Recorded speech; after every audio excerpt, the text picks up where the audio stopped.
Whoa, we are back. Welcome back to another Batman Caped Crusader reaction. And guys, today we're checking out Season 1, Episode 6. We're heading into the second half of this season. And this episode's titled Night Ride. This is actually my favorite title card. It just looks so cool. Your reaction starts now. We had a government worth a damn we'd rebuild. Huh? Pump some life. Okay, why do I have a feeling these random cops are about to be attacked by the gentleman ghost? There he is. Is that a Ghost? Oh, horse. Okay, that's what she thought. Dude, I will say, gentleman ghost, every time I think about him from Batman the Brave and the Bold. That version of the character is so cool. That origin episode, one of the best episodes of that entire show. And I really like his design here. Like, look at that. The horse, the blue. It's really cool. Gentleman Ghost is one of those underrated villains. Whoa. The car flipped. Wait. Yo, did they just pull the Batman? You know, in the Batman, the penguin car flips and we look from an upside down view like you're looking at a bat and Batman walks up. The road is no place for a lady. Wait, is he trying to... He trying to talk some game to this police officer? What was the whole point of that? What? He just messed up their car. But anyways, yeah, they basically did the same scene, that iconic scene from the Batman, but with the gentleman ghost, and I find that really cool. Matt Reeves, he is involved in this, so maybe he was like, you know what? He was in the writer's room, he's like, I have an idea. The fans really liked that one scene in my movie where Penguin's car flips and Batman walks up, and yeah, it was a really cool scene. Can we replicate that again, but with the gentleman ghost? Hey, I'm fine with it. I thought it was really cool. And so far, I like this version of his character. I don't know what his motives are, though. Well, but I think we want to start transitioning to stocks, which can be volatile, but will be worth it. This is Lucius, right? Is that Lucius or somebody else? It's rather robust, if I do say so myself. Don't worry about that account. Think of it as my petty cash fund. Petty cash fund. Dude, this version of Bruce is on point. Like, I will give the writers something. They know how to write Bruce. Now, Batman, I'm not entirely sure yet. He's been good so far, but I don't think we've gotten enough of this Batman, or at least anything iconic. We've lost some support among the working class, but are we now gonna get more focus on Harvey Dent this second half of the season, building up to Two-Face, whereas the first half was building to Harley Quinn? I can see that. And I like this Dent, so I want to find out more about him, especially since he's voiced by Troy Baker. Not Troy Baker. What can I do for you, Mr. Dietrich Bader, yeah. What I can do for you, Dent, that's fine, Dent. Morality's usually on a sliding scale for most men. Well, you know where to find. Alright, focusing on morality. Morality and how it's always changing and the different sides of morality was a big theme in Beats As. Like, that was a big focus. Honestly, a big focus for Batman in general. but for less reward. Maybe I shouldn't focus on what's being stolen, but who it's being stolen from. Yeah, okay. Now we're thinking, world's greatest detective. I will say, I like that this show is showcasing Batman's detective side. That's what we've seen most from him so far. Being heart of Gotham. When I'm mayor, I'll see to it that our trains are cleaner, cheaper, and safer. They're not even listening to him. Yo, that's cool. Dude, imagine being that kid. You see the gentleman ghost just riding a horse on the train tracks, and he's in your bus now. Now that I have your attention, But I'll take everything this one has. Oh. farewell. Why him? Does he have a grudge against that guy? I think he's hunting certain people, you know? Oh, and is that... Yo, Dude, that was cool. Actually, go back real quick. Real quickly. Pause right here. So, we see Dent, and right behind him, that's Plastic Man to the right. O'Brien. Is that O'Brien? Because O'Brien, he showed up in episode 3. I did not notice he was Plastic Man. Episode 4, I noticed, and then he's just been sticking around. So, since O'Brien is sticking around, will he become Plastic Man eventually? Maybe, maybe not, but it's a cool Easter egg. Is that Jimmy Olsen? I don't think so. He looks like Jimmy, and in episode 4, in the crowd, we saw Lois. Well, the design of Lois from Fletcher Superman, and that same guy was right next to her. So if that is Lois, and she's starting in Gotham, which will be weird, then that's Jimmy. And then obviously we had the Spectre Easter egg. But yeah, there's definitely a DC extended universe in this show, and I really like that. Now, will they go down that route of introducing these other heroes and showing their origin stories? Maybe in later seasons. Hey, maybe in later seasons we'll see Fletcher Superman. Dude, imagine Fletcher Superman with this Batman. That would be so cool. I actually want to see Bruce Timm's version of Fletcher Superman and just see this golden age DC animated universe. Like, I'd be down for that.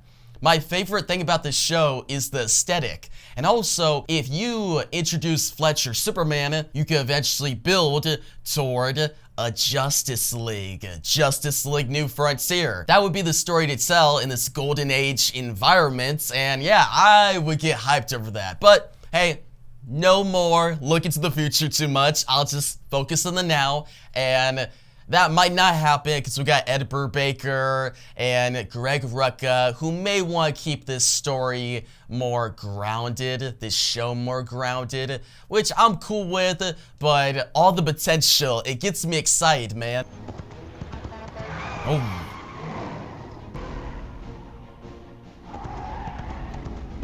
Okay, okay.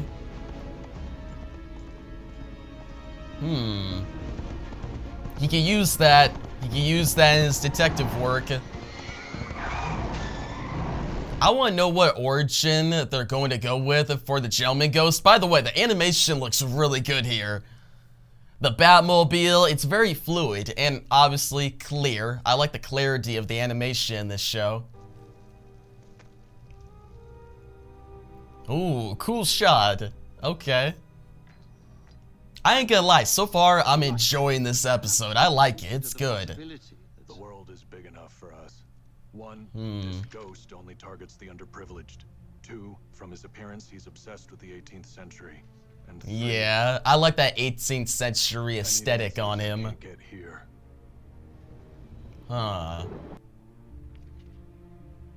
Bruce in a library. Moldoff. Sheldon Moldoff. That was a reference. That's cool. That's the Craddock coat of arms. The Craddock. Where Lucius Fox is right now. Because of James Craddock's actions, was a wealthy Gentleman Jim Craddock. But he was also a gambler who squandered. Interesting animation here. More clean. I like this. Since he was born of nobility, Craddock believed it is still images, which I usually don't like, but when he fell far enough. Look at him without the blue. The opposite, in fact. He stole from the poor to give to himself. So he's an anti-Robin Hood. That's interesting. So it's actually an ancestor, the guy that Lucius Fox is talking to right now. Thank you. I never got to tell you how sorry I was for what happened. Okay. Oh, I appreciate that. You know what? That was kind of wholesome. That was really nice. There has not been many of those moments in this show so far, and we finally got that. And actually, perfect time for a commercial. I'm really liking this episode. I ain't gonna lie, it really seems like this show is going to jump up in quality on the second half. Like, that scene right there was really good. The animation has been pretty good this episode. The colors and stuff. The origin of the Gentleman Ghost. Him being an anti-Robin Hood. Like stealing from the poor and giving to the rich. And just the 18th century and golden age aesthetic. I love it. Yeah, I like this episode, man. It's on par with the Clayface one. Why, yes. How did you... Just let him know I called, please. Heritage Hill, Pennyworth. I love how he changes his voice. He has the Bruce voice, and then he goes to the Batman voice, just like that. Call me traitor? Ungrateful. Yo, his design is so cool. Heritage Hill is the Craddock legacy. They don't stand no chance, but the Batman, he does. First then, Let's go. James Craddock. you know me. I know who you're pretending to be. Wait. Pretending to be... Whoa. Okay. Oh, okay. You get out of here. This is dope. Dude, him just punching Batman and going beneath the floor. Whoa. You fight like a well-bred man. So Huh. you leave.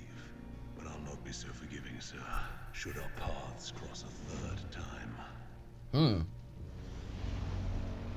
Okay, so it's not over. They still gotta fight one more time. Dude, this is similar to the Clayface episode. They fought 3 times in that episode. They're fighting 3 times in this episode. It makes both of the villains, Clayface and the Gentleman Ghost, much more formidable and interesting. Be over 108 degrees or it'll cause Whoa. damage. I've treated every injury you've ever had, Master Bruce. From Yeah. scrapes, knees to gunshot wounds. Alfred is that guy. He's the best assistant. I'd say Okay. we're closed, but you don't seem the sort. Who is this? If you're Linton Midnight, I need your help. Linton Midnight. Formerly known as James Craddock. Dr. You know Midnight? how to catch a ghost. I don't think so. But wait, I'll pause real quick. Linton Midnight. When I hear Midnight, I think of Dr. Midnight, you know, JSA hero, but maybe not. But still, if it is, cool Easter egg. I didn't believe they existed. I appreciate a man willing to broaden his horizons.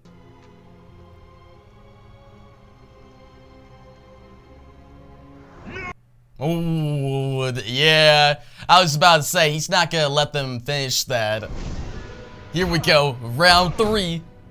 Batman versus the Gentleman Today, Ghost. Craddock. This vile city.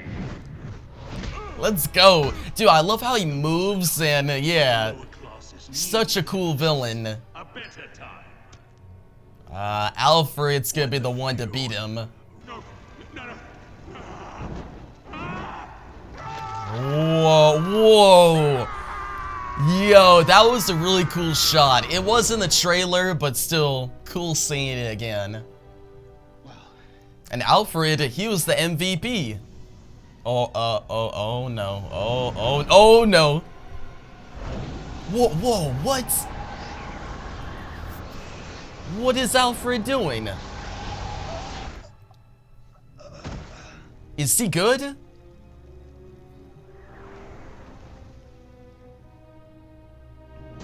Oh my gosh. Oh my gosh. Oh. Nice. There we go.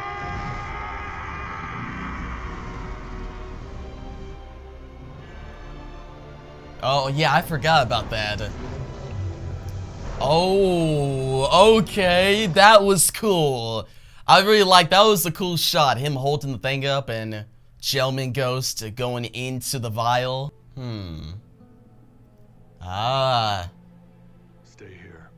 Who is that? Oh, nah, that's Midnight.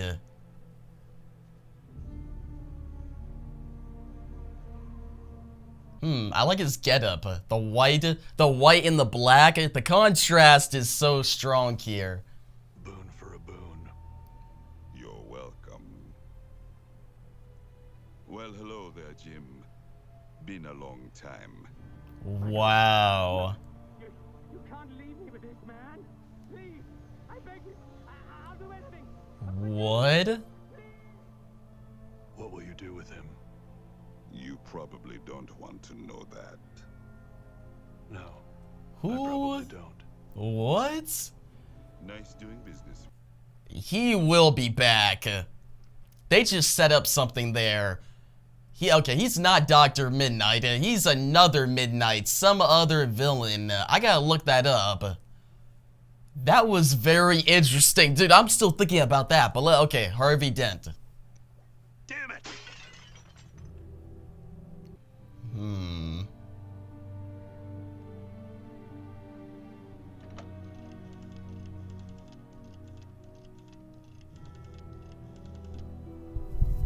Thorn, it's Dent. Let's talk. Ah, he's talking to Thorn. Okay. Dude, you know what? That was a great episode. So Harvey Dent is working with Rupert Thorne now, and we already know where that's going to lead. That's going to lead to Two-Face. So good setup with Harvey Dent. I like it. But this episode as a whole, this is my favorite episode so far. A great start to the second half of this season. Like, the pacing of the episode was good. The Gentleman Ghost, his backstory, his design, just about everything about his character, how he fights, the animation, incredible. Like, I really like this Gentleman Ghost. Now, I still like the version from Batman the Brave and the Bold more, because that was just from my childhood, and those episodes are so amazing. But this Gentleman Ghost gives that Gentleman Ghost a run for his money. Like, this is such a great version of the character. I love the whole anti-Robin Hood approach. He steals from the poor, gives to the rich, and yeah, just all the battles between him and Batman, the Batmobile chase, the second battle at the house, and then the third battle at the cemetery. Great stuff. A very formidable villain, just like Clayface, who was earlier in this season. And honestly, I thought this episode was on par with episode 2 for most of the episode, but the ending sealed the deal for me. That Alfred and Batman scene where Batman thought Alfred was going to die, or not die, but he was worried, and he was like, what were you thinking?